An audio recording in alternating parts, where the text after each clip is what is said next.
మొన్న పోయింది. అయ్యో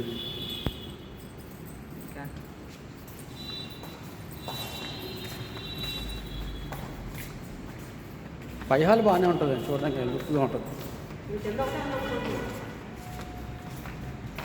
రూమ్ కూడా తీసి అమ్మాయి